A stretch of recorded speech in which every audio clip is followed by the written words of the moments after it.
Hey everyone, welcome!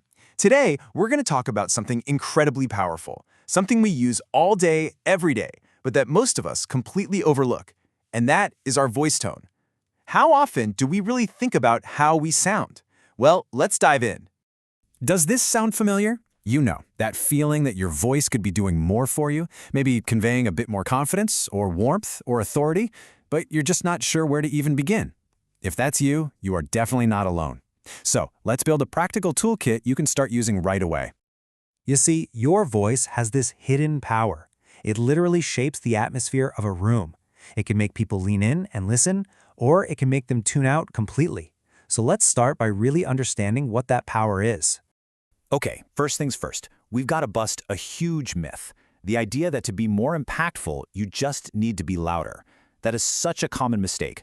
Tone and volume are two totally different things, and getting that difference is the absolute key to all of this. So, what even is tone? It has nothing to do with how loud you are. It's the quality, the character. You could even say it's the music behind your words. It's how you signal what you're feeling and what you really mean, whether you're talking to one person or 100. Looking at this, the difference becomes super clear, right? Tone is all about the feeling. You can have a really supportive tone and project it across a huge room without yelling. In fact, just cranking up the volume, well, that can make you sound desperate and actually wreck your authority. The real power is in controlling the tone, not just turning up the dial on your volume. So how do we actually practice this stuff? Well, welcome to the Voice Gym. We're going to start with a really simple warm-up you can do pretty much anywhere with zero pressure. And for our script, we're going to use Humpty Dumpty. Yeah, seriously. And here's why. The words themselves are totally neutral. They're simple. This lets you focus 100% on just changing the tone without getting tripped up by complicated words or ideas. All right, it's your turn. Read that Humpty Dumpty rhyme out loud with each one of these tones. No, really, give it a shot. Notice what happens to your body. Feel how your posture changes when you sound in charge, or how your breathing gets shallow when you sound impatient. You see? You already have this incredible range inside you. This is just about becoming aware of it. Awesome job!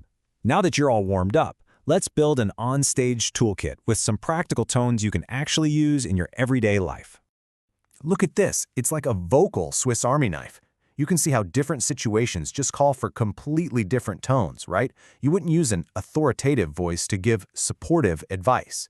And listen, the goal here isn't to become an actor. It's just about consciously choosing the right tool for the job to make what you say land effectively. And here it is, the big question.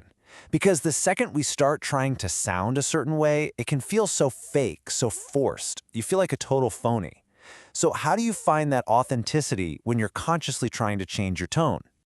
This brings us to the real secret to all of this, and it's fascinating. A natural, authentic tone, it doesn't actually come from your throat or your mouth. It comes from your mind. It is all about your intention. What this means is, you should stop trying to make your voice sound different. Instead, start by genuinely feeling the intention behind what you want to say. If you want to sound supportive, first connect with that feeling of wanting to help. If you want to sound excited, actually let yourself feel that excitement. Your voice will follow. Let's use the authoritative tone as the perfect example. To truly sound authoritative, you don't just put on a deep voice. No. First, before you even open your mouth, you have to establish the belief in your own mind that you have the right to be in charge in that moment. You settle into that feeling of certainty. And only then, once you feel it, then you say the words. The tone just comes out naturally because it's coming from a real place. So as we wrap things up here, let's do a quick reflection. Be honest with yourself. Is voice tone something you've ever really consciously paid attention to before?